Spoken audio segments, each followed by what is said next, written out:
All right, good afternoon, everyone. Thank you for joining our virtual information session for the Board Fellowship Program. My name is Matthew Kelterborn, and I'll be your co-host for this afternoon session.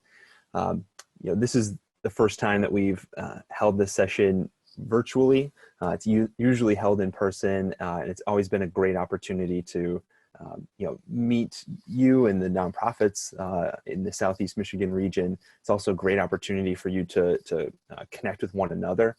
So we're disappointed that we can't have those in-person info sessions this year, but we'll make do with what we have here. One thing I want to mention is we will be recording this session.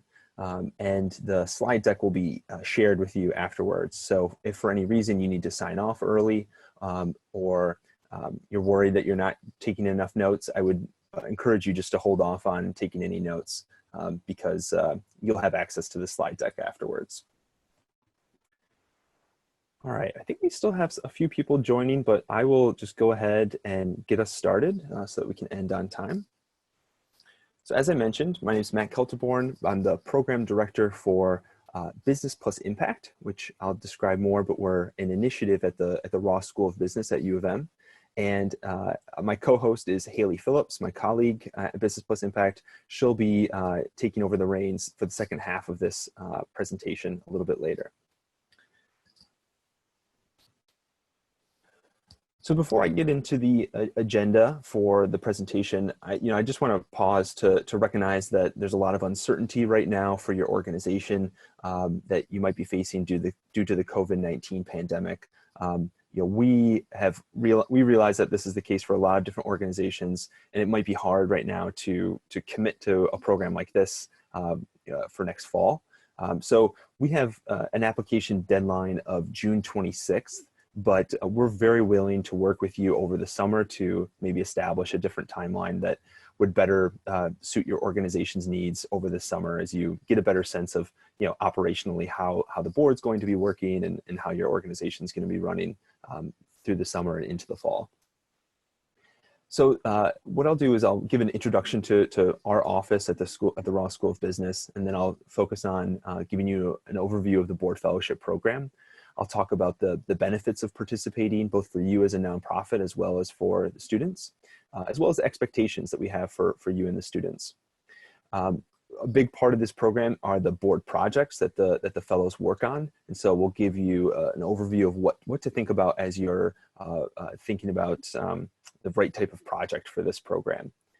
And then Haley will take it over. She'll talk to you about the breadth of support and training that's provided through this program for our fellows, what to think about as you're filling out your application, as well as a timeline for moving ahead.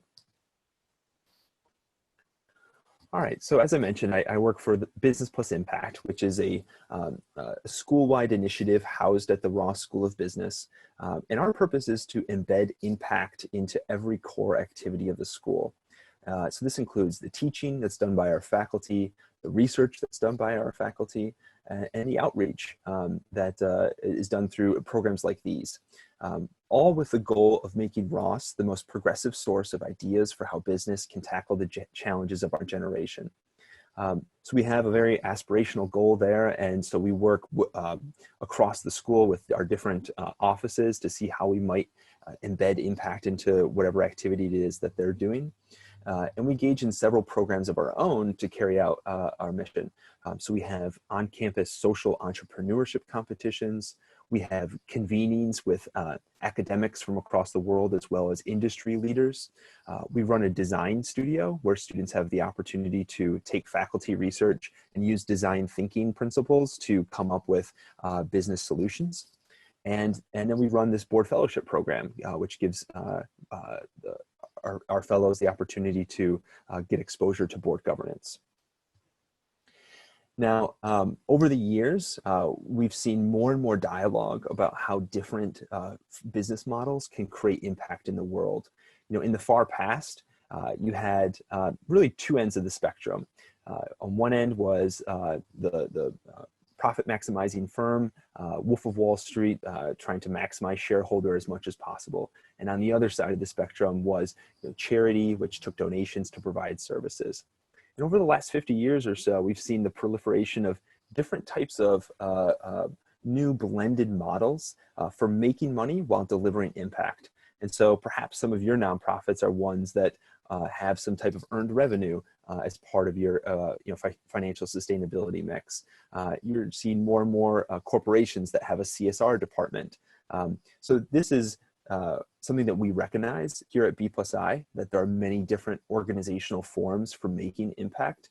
And we seek to create programs and opportunities to engage with these different types of organizations. And Board Fellows is one program where we're able to engage specifically with the nonprofit sector. Another question that we get frequently is, okay, so you're called Business Plus Impact, and so how do you define impact? And we realize that it can be interpreted a lot of different ways. And one of the things that we here at Business Plus Impact have become more ingrained in the way we run things is using the UN Sustainable Development Goals, because we believe they provide a globally shared framework for discussing impact. It helps give various organizations, companies, as well as countries a blueprint for creating a sustainable future for all. And so this is the framework that we currently use to help guide our decision making when we're talking about impact and how business can have an impact in the world.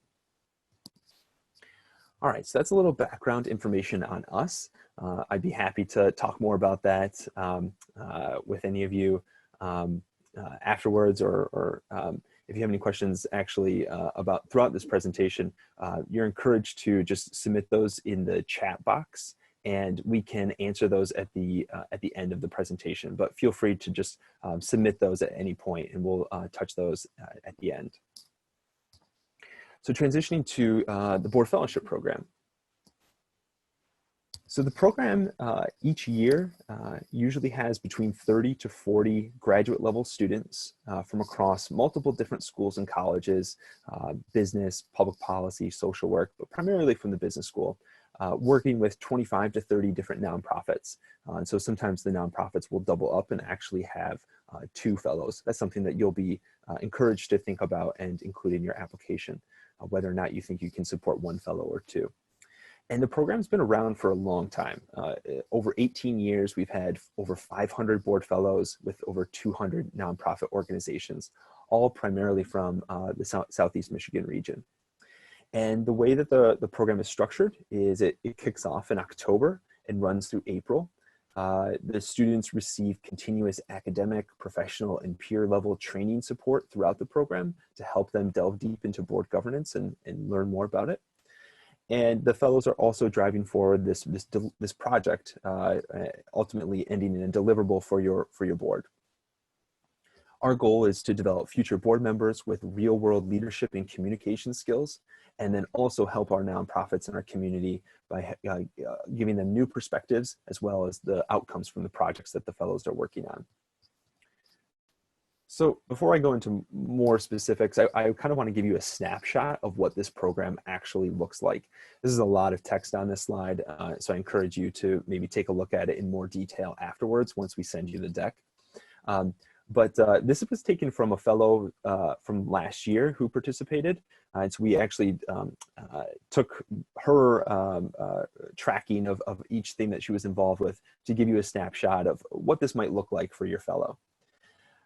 In September, that's when we're focused on student recruiting. So the fellows attending info sessions, submitting an application, they interview with us, and then they also have an opportunity to interview with you. That placement is confirmed by the end of September. And at the beginning of October is when we hold our orientation. So the board and staff mentors will attend, and at the orientation, the fellow and the board and staff mentors set up a biweekly meeting cadence to check in with one another, and they finalized a project plan for subsequent meetings, or the project plan that would guide the project for the remainder of the program. In November, the fellow started some research. She did some benchmarking research for her project. She interviewed her board mentor, and she was able to attend her first board meeting that month. This organization actually only had 4 full board meetings. So you'll see in December, she attended a committee meeting as well. But at the board meeting, the board mentor played an important role in introducing the fellow at the meeting and helping facilitate introductions with other board mentors or other board members. In December, she continued her biweekly meetings, attended her first committee meeting, as I mentioned, and continued to conduct more interviews and research. The tail end of December usually gets pretty busy for the students, as well as for the organizations with the holidays and the students having finals. So this was primarily focused in those first couple weeks of December. And then in January and February, when the fellow returns, she had the opportunity to attend an annual board retreat, which may or may not align with your timeline as an organization. She continued her biweekly board mentor check-ins, and she started to synthesize her research, conducting data analysis and starting to develop draft final deliverables. Through March and April, she shared those draft versions with her board mentor, as well as maybe a smaller group of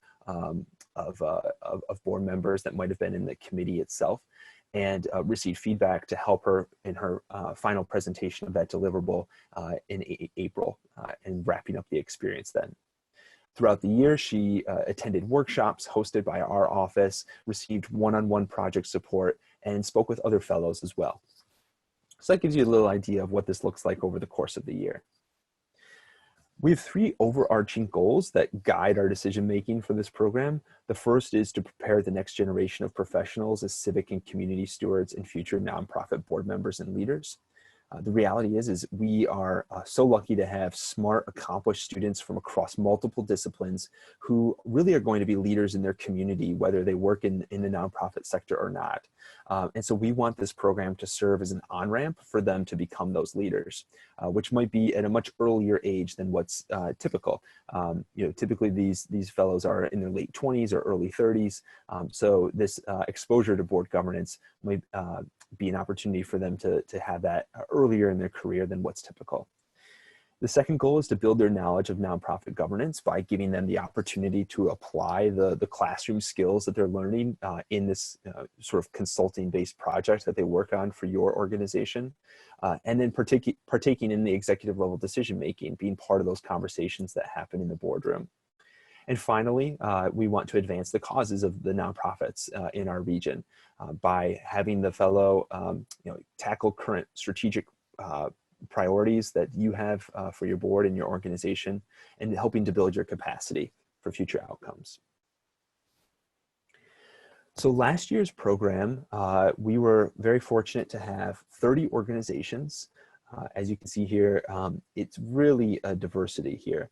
We had 10 that were based in the city of Detroit, 13 based in the Ann Arbor region, and the remaining 7 were sort of scattered around the Southeast Michigan area. Although one thing to keep in mind is we do look for organizations that are no more than about an hour's drive from Ann Arbor. There have been exceptions to that, and if you are an organization that has your meetings further than an hour away, we encourage you to reach out to us, and we can talk about ways that we might be able to work around that. But that just helps to make it as easy as possible for the fellow to get together with the board mentor, to make it to the meetings. So something to keep in mind there. Also, you'll see we have a mix of smaller nonprofits, newer ones that are more startup, as well as the more established, larger, older organizations as well, and a whole range of missions. So youth and education, human services, arts and culture. We really are trying to gather a whole diversity of organizations because our students have a lot of varied interest in the types of organizations that they're drawn to. So that's why we specifically seek out this mix here. And in last year's program, it's a competitive process to select the final candidates for the program. It's a very popular program at U of M. And so we were very fortunate to have 38 graduate students selected, primarily from business, public policy, and social work schools. Although we do get interest from urban planning or public health as well. And as you'll notice here, some of the organizations had more than one fellow, so something to keep in mind. All right, so that covers a high-level overview of what the program looks like and last year's program. Now we'll focus on the benefits of participating as well as expectations. So these are the benefits to your nonprofit organization in participating. And I would say the number one feedback that we receive from organizations is the appreciation that they have of the different perspective that the student brings to the table. Often these students are coming from out of state, different geographies, so they just naturally might have a little bit different perspective there. They might have private sector experience. They're likely going to be a younger voice than what's typical on the board. And all of our students are so eager to learn and be active members of their board. And so that's something that each year I just continue to hear that from the organizations, how much they appreciate the perspective that the fellow brings to the table. The second is the leveraging a student's knowledge and skills in a project that furthers your organization's mission. And here, and we'll go into more detail about the project, but if the project is appropriately scoped, given the time constraints of the program and your ability to support the student throughout the program, it can be of tremendous benefit to your organization. Also, developing a relationship with emerging leaders and potential candidates for future engagement. Say you're a chapter-based nonprofit and the student is leaving Michigan to start work elsewhere. They might be able to get connected with another chapter, and so it helps to continue that engagement. And finally, helping you succeed as an organization. We understand that you all have extremely difficult missions and limited bandwidth. And it's our hope every year that we are helping the nonprofit sector carry out its mission. So here are some of the expectations of participating in the program. The first, and perhaps the most important here, is selecting a board mentor who will be engaged with the fellow throughout the program. The board mentor, as you're thinking about who might be best suited for this role, think about someone who has a mentorship personality. Perhaps in their day job, they are mentoring colleagues of theirs, and someone that's just eager to share their advice and be that person that the fellow can speak with throughout the course of the program. Important here is they should be available throughout the school year. So they might not necessarily. Sometimes they might be traveling or spend part of the year outside of the state. If that's the case, we would just want you to make sure that they are going to continue to be communicative, through the phone or through email, to make sure that the fellow is getting what they're needing, what they need throughout the course of the program. The board mentor is also going to be someone who can help the fellow make relationships on the board and help them get that board governance experience. So the board governance experience is a big part of it, and then the project is another part of it. And sometimes the project would require the fellow getting access to information that the board mentor might not have or have knowledge of. And so there's also a staff mentor that you'll identify in your application. And that person will typically be a little bit more project focused, and it can help them get quick access to resources throughout the course of the year to help them move their project along. Second bullet here, providing a formal introduction to the organization's work and expectations.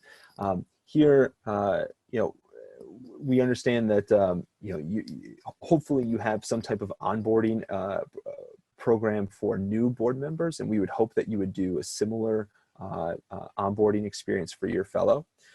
If you don't actually have an onboarding process, we've had organizations in the past that have made that the project that the fellow works on. So the fellow would think about what are the types of materials that a new board member might need to help them get acclimated to the board and to the organization. Third, here we have working with the board fellow to finalize a project plan and provide continuous feedback. At this point in time, you might have a slightly rough idea of what your project could look like. It's hard to predict, what you necessarily need at that so far out. So you will have time in the first 2 weeks of October to finalize those details along the fellow. So that's important to make sure that you're available to help the fellow get that get that solidified earlier rather than later, because that's going to impact how much they're able to accomplish over the course of the program. Similar to other voting board members, keeping them informed about organizational developments, being transparent with allowing the fellow to view financials. These are things where we would hope that, say you have an email group for your board members, that you would include the fellow in that email group as well. Communication is so critical to the success of this program. So we would hope that you continue to communicate not only with your fellow, but also with us. We try to keep our the communication touch points to a minimum over the course of the program, but we do want to make sure that we're hearing from you, especially if things might not be going well. We want to make sure that we can intervene and help reset to make sure that the program is a success for everyone. Essentially, we want you to treat the fellow similar to your voting board members. So think about that as you're moving forward with your application. Really, the benefits to the students are numerous.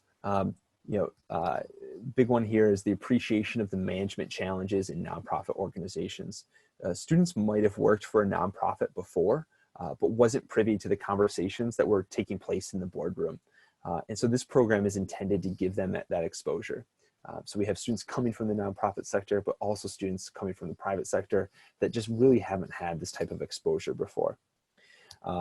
They're also developing this professional knowledge in board governance, which is going to set them up really well for continued career of board service throughout the rest of their life. And also developing stronger collaboration and communication skills for effectively communicating with diverse community leaders. There's two parts of this program that I want to sort of separate here. One is the project, and the other is the board governance experience. And often the project feels most tangible. It's pretty straightforward. If you have the right parameters set up and it's appropriately scoped, the project can move along pretty. In a lot of times you're used to working with, say, interns or something like that, where an intern is responsible for a project over the course of a period of time. But the board of governance experience is just as important to this project. And so because it's a little bit less straightforward as the project, it's important to think about how you would provide board governance experience to the fellow. That's done through not only by attending the full board meetings, but also hopefully by having the fellow serve on a committee. The fellow can attend fundraising events and other types of events that you have throughout the course of the year. And then the fellow also should set up coffee chats with board members. They're really trying to learn, from the existing board, what is it like for them to serve as a board member, and learn that from them during the course of the program. The students are, as I mentioned, they're in the classroom, and this is an opportunity for them to apply their classroom skills and build their network and social capital.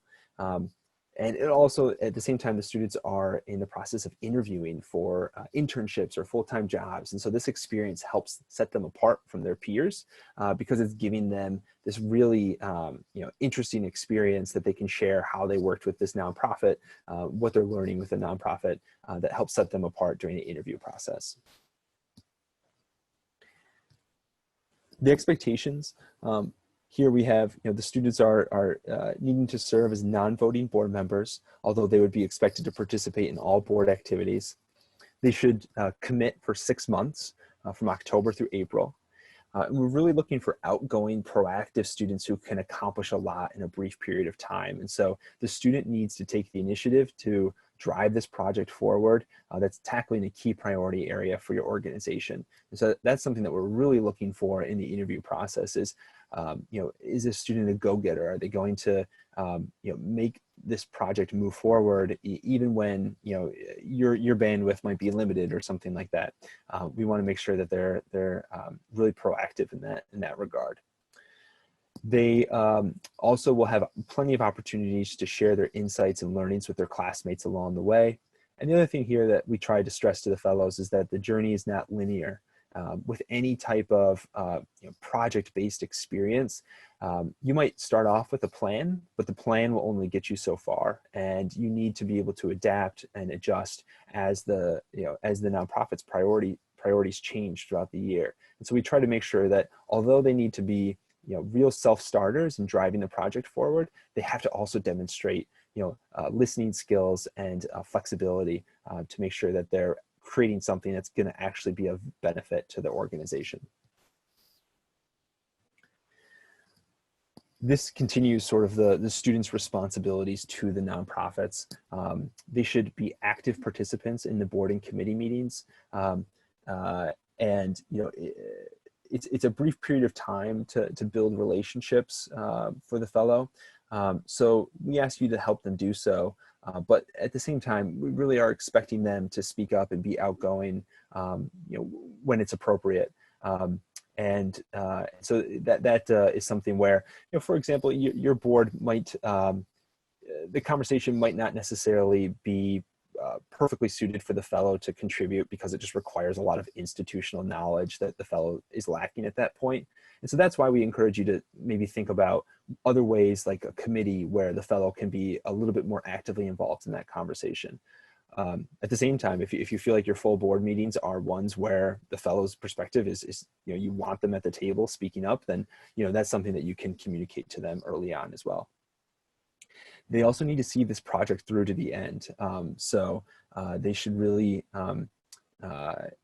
take ownership of that project going forward. And we provide you with some tools along the way to make sure that you are able to check in with them frequently to make sure that things are moving along fine.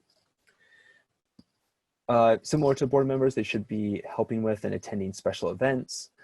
They should be maintaining frequent communication with board mentors and their staff mentors. And so we realize that the student will get busy at certain times of the year, especially during recruiting events where they're applying for internships or jobs, final exams, the holidays. Those are all busy times, not only for them, but also for you. And so we understand that this will ebb and flow, but we're really pushing students to be as communicative as possible with you during those times to make sure that you're aware of why they might not be as responsive. And so with that said, they just might be a little bit more involved during certain times of year or certain times of the program compared to other times. And the time commitment here is something estimate, and I would say that this is pretty accurate. Students are saying that they usually average between 6 to 10 hours per month of involvement with this program. All right. This is students' responsibilities to us. Again, we feel like the primary relationship here is between the fellow and the organization. And so we try to keep our required touch points to a minimum. But at the same time, we really want to make sure that things are moving along smoothly and that there's some accountability throughout the program.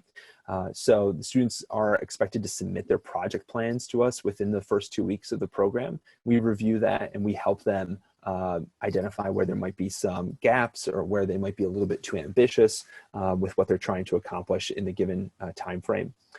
They submit regular updates to us that we can continue to provide them with the support throughout the year. There's a whole breadth of workshops and events, public forum we host for the board fellows specifically. And so they're expected to attend those workshops. That's where they're really getting better sense of best practices when it comes to board governance. They will be completing evaluations and submitting their final project deliverables to us as well. So as I mentioned, board committees, if you have a board committee where it makes sense for the fellow to be on that committee, we'd encourage you to invite them to participate in that. Ideally, it would be one where the board mentor is a member or a chair of that same committee so that they're all on the same page there. Even better would be if that board project is aligned with the goals of the committee.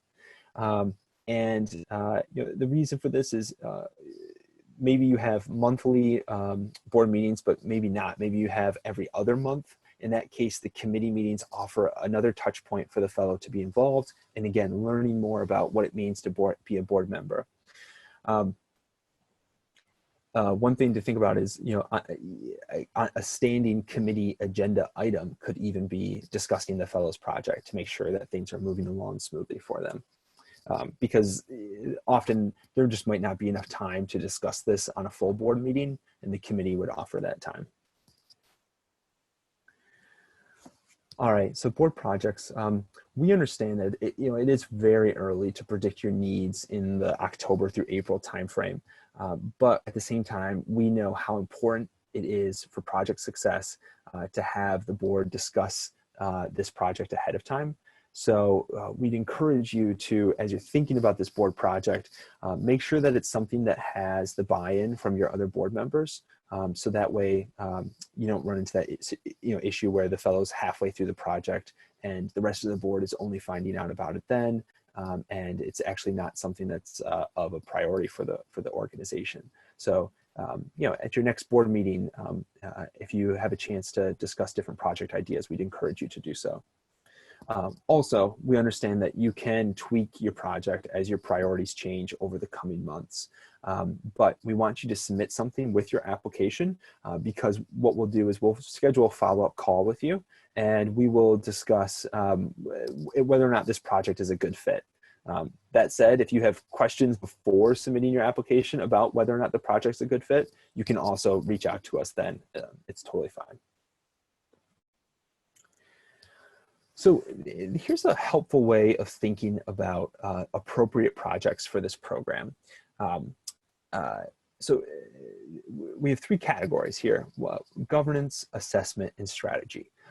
Governance, these are really projects that are focused on the board operations. So these are things like revising the bylaws, working on the committee structure, helping the board conduct a self-assessment, or creating some type of executive director accountability metric. The assessment category is creating tools and dashboards to help the board interpret data. So, these might be, cost-benefit analysis or tracking, key KPIs of some sort for your board.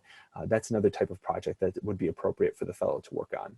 And then third is strategy, which is a little bit more nebulous, but it includes things like growth opportunities for the organization, thinking about new programs, doing some benchmarking across peer organizations to see how your programs or services compare to those other types of organizations. Really, these are just ideas to help you think about a project. But what ties all of these together is that they are intended to have the board as the audience. Whatever the fellow produces should inform board level decision making. And so I just want to pause here to help you think about the difference between an intern, which is something that you may or may not already have experience working with interns, versus this fellow. And we really are trying to create a different type of experience for the graduate students that are doing this fellowship, making them have an opportunity to serve as board members while also driving this project forward. And we feel like they get the best type of experience, best board governance experience, if the project is one where the board is going to inevitably be the audience for their final project. Often governance projects can sometimes feel the most board focused because it's kind of this meta look at the board itself. But all of them should have the board as their target audience, regardless of whether or not it's an assessment type of project or a strategy type of project. The other thing I just want to mention here, again, related to COVID-19, we recognize that your organization is having to adapt to a new normal as the pandemic has reshaped just so many aspects of our life. With this in mind, I'd like to encourage you to think about projects such as fund development, sustainability strategies, business plans, and dashboards that could help support your organization's COVID-19 response or broader strategic goals. That just might be something to think about. It's certainly not something that we're pushing you towards, but we just recognize that that's top of mind for a lot of people, and it might make sense for you to think about a project to help you manage through this pandemic. The other thing I want to highlight here too is you're not required to only pick one project. If you feel like you have two smaller types of projects, think about it this way. You can have the fellow working on a small project between October and mid-December, and it can be focused on any of those governance, assessment, or strategy. And then they could pick up a new project when they return in January that they can complete between the January to April timeline. In this case, we would recommend that it focuses on governance issues for that second project. The reason is that, you know, those smaller projects can sometimes feel separate from the actual board operations. So having a governance project will help the fellow get that exposure that they're looking for to what the board's working on. That said, if you feel like you've got a really good project mix that continues to have the board as the audience, then you know, certainly we're flexible with the way that you structure it. Here's just a few specific examples of the different types of projects by category. So these first two here, bylaws revision, conducting a board assessment, those would definitely be what we would consider governance types of projects. The third bullet here, performance measurement, developing a dashboard to help the board track critical operating metrics on a monthly basis. That would be an assessment type of project. And then strategic, these last two are strategy projects. Strategic planning, one thing I want to highlight here is the fellow might work on facilitating some aspect of your strategic planning process, you know, such as conducting interviews to populate a SWOT analysis or something along those lines. But they should not be expected to lead the strategic planning process. That is something that we feel is too much for a fellow to work on, or even two fellows to work on. And honestly, they don't really have the expertise to drive forward and you know, facilitate a full day strategic planning retreat or something like that. But there can be really helpful data or analysis that they can help collect to help inform the strategic planning process. And then finally, benchmarking. You know, this is something that I mentioned before about analyzing peer organizations' programs and helping compare to how you stack up to other organizations. Last year, here's a little selection of a few different types of projects. We had at North Star Reach, the organization really needed to make some improvements to their onboarding process. So the fellow worked on that. In addition, she also conducted a skills gap analysis of the board. So both of those were very board focused. Detroit Regional Dollars for Scholars, that fellow was helping the board determine which information would be useful for data-informed decision-making and to develop a dashboard. However, this is an example of, you know, as the program got started and the fellow started to think more about this project, she realized that there needed to be a little bit more legwork done before a full dashboard could be created. And so the fellow ended up kind of reprioritizing and focusing more on interviewing board members to get a sense of what information would be really helpful for making that data-informed decision-making. Big Brothers Big Sisters, they were looking for you know, a robust board engagement strategy that allowed the board to meet their responsibilities with less in-person meeting time. So they had two fellows that were working together to tackle that project. And then Solidarity here at the bottom, a nonprofit based in Highland Park working on solar energy in that community. The fellow there was helping design and implement a process for annual assessment of the overall executive director performance and impact. All right, so that ties up my part of this presentation. I am going to hand it over to Haley to lead us through the remaining of the presentation. All right. Thanks, Matt. My name is Haley Phillips. I'm the program coordinator for Business Plus Impact at the Ross School of Business. I'm going to start just talking about some of the support that we provide students and some of the training that we do.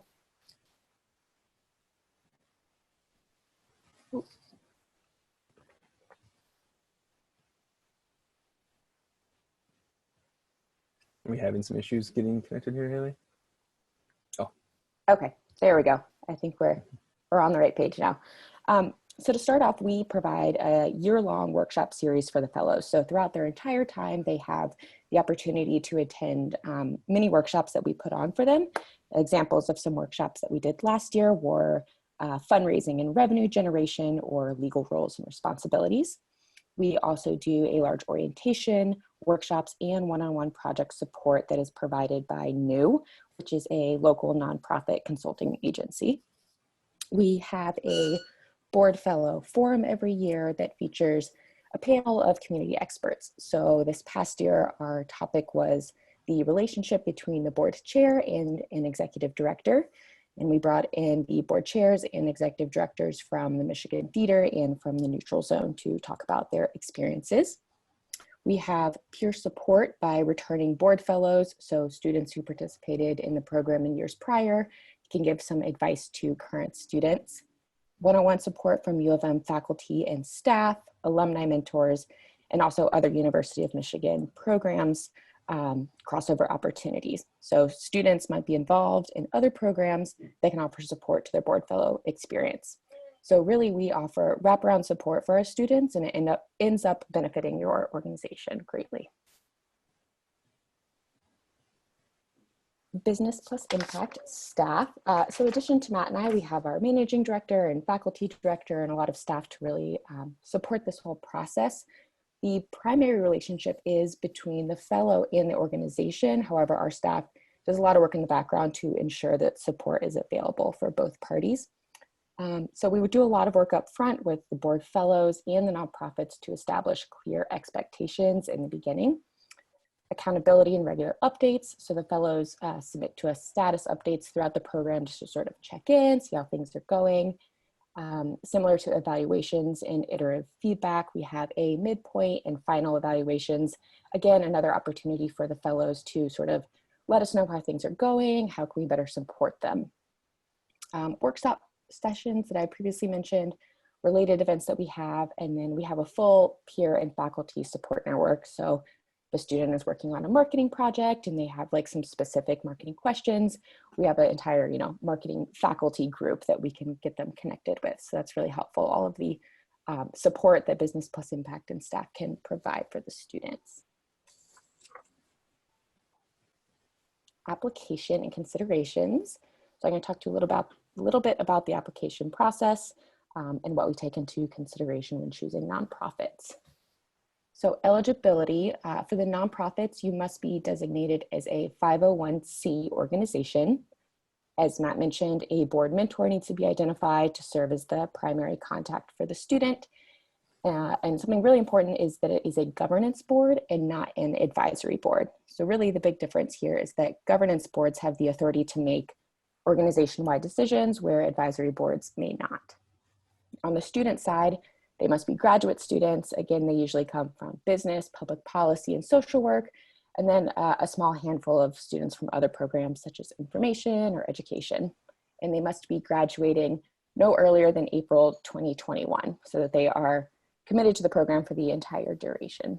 And again, today's presentation, a recording of today's presentation, the slides and updates on the application process will be emailed to you afterwards. So don't worry if you're not catching all these dates and whatnot.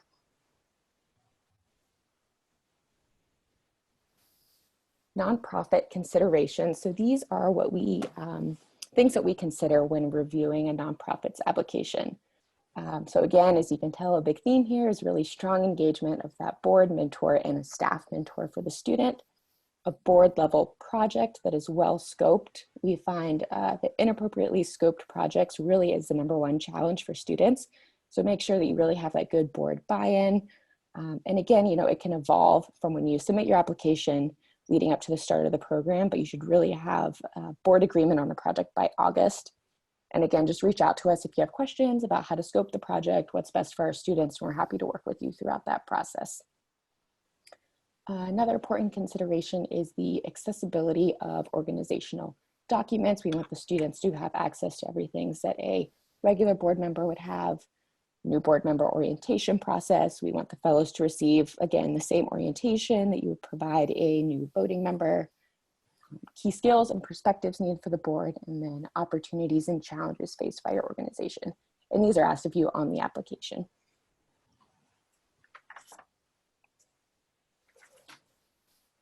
Nonprofit application package. So the application form, which is on our website, and we will send to you a list of your current board of directors, a sample board orientation schedule or packet, and then board minutes showing a resolution to participate.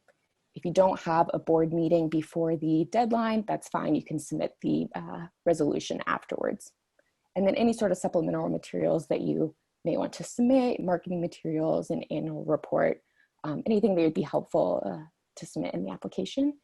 And then you'll email everything to businessimpact@umich.edu.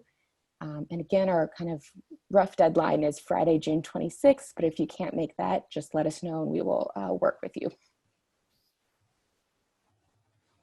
Right, I'm going to go through a timeline.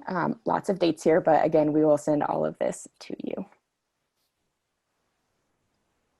So June 26th is the nonprofit application deadline, again, rolling if you need it to be. And we will set up a phone call with you within 2 weeks, roughly, of submitting your deadline to talk through your application, through your project ideas. By the end of July, we will have all of the participating nonprofits confirmed. Mid-August is when we will open the student applications. And by the end of August is when we really hope to have that board project locked down and finalized with nonprofit. Mid-September, student applications are due to us. We select students to interview with us, the B+I staff, and then we will make recommendations and put you in touch with students and let you have an opportunity to interview the student, make sure it's a good fit for your nonprofit. You let us know if you would like to move forward that student, and we hope to have them all confirmed by September 28th. And then on October 2nd, in the morning, there will be an orientation. This is all of the organizations and all of the students will be brought together to give a big orientation of the program, kick off the year. It's a really fun way to meet everyone who's participating and get a lot of really important details for the year moving forward. And then by the end of October, the board fellows should have be up to speed on everything with the organization, received all the key documents, gotten all the onboarding stuff that they may need. A few other opportunities to engage outside of the Business Plus Impact program. Within our unit at Business Plus Impact, we have Ross Accounting Outreach in Detroit. So this is free accounting help for small businesses, nonprofits in the Detroit area. At the Ross School, we have a ton of consulting clubs at Ross. Students will take on projects to help nonprofits in the area. There's a job board, multidisciplinary action projects. So this is graduate and undergraduate students will work on projects with the sponsor organization. And then across campus, we have the Ginsberg Center, which does community service and civic engagement work, poverty solutions, and the School of Information, which also does a lot of work with local area organizations. All right, with that, we will open it up to questions. Again, you can pop your questions in the chat and Matt and I will answer them.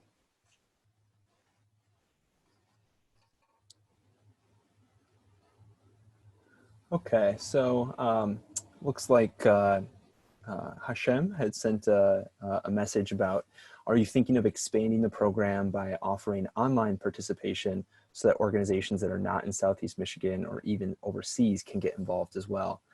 Thanks for that question. And certainly in light of the pandemic and so many organizations moving to virtual board meetings, I think this could be something that we think about, probably not for this upcoming year, just because I think that we'll have enough interest for just based on our local geography, enough nonprofits in our community. But we did have a participation from a nonprofit that was based in Portland, Oregon, and had a facility in Ann Arbor, and that worked out really well because there was a board mentor that was available. But we'll continue to think more about, on our end, we're having to do quite a bit of planning around virtual and the way that we conduct our work, and thinking about the student experience and how that can be done virtually. So we'll continue to have that conversation. And if it's something that is a big change like that, we would be sure to announce that to our broader audience.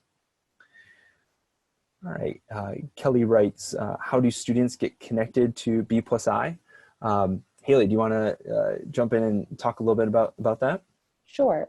So we are, an initiative at the business school. So we are able to email all of the business school students. A lot of times students who are more like socially minded or want to get involved in the community will reach out to us as well. So we have a really robust group of students that we work with regularly. And then outside of the business school, we also have connections in a lot of the other schools. So the public policy school, the social work school, and we share the information about the program with staff at those schools who share it with their student groups.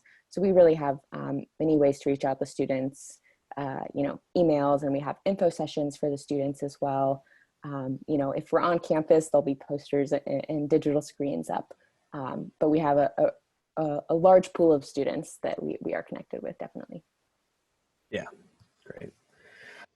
We have another question here about organizations that are completely volunteer driven, do not have an executive director or I would think any paid staff, but does have two highly qualified board members. And yes, we have had participation from completely volunteer run organizations.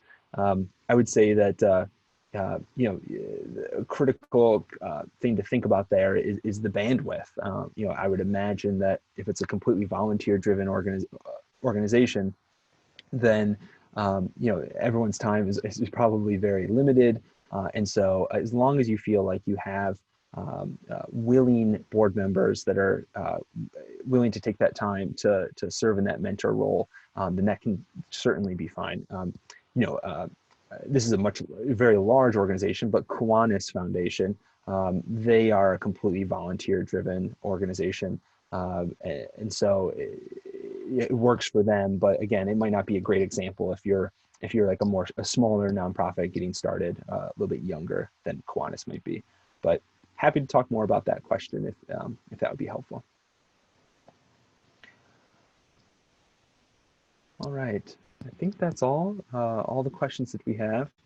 If anyone wants to submit any last minute ones, we're happy to answer any further questions.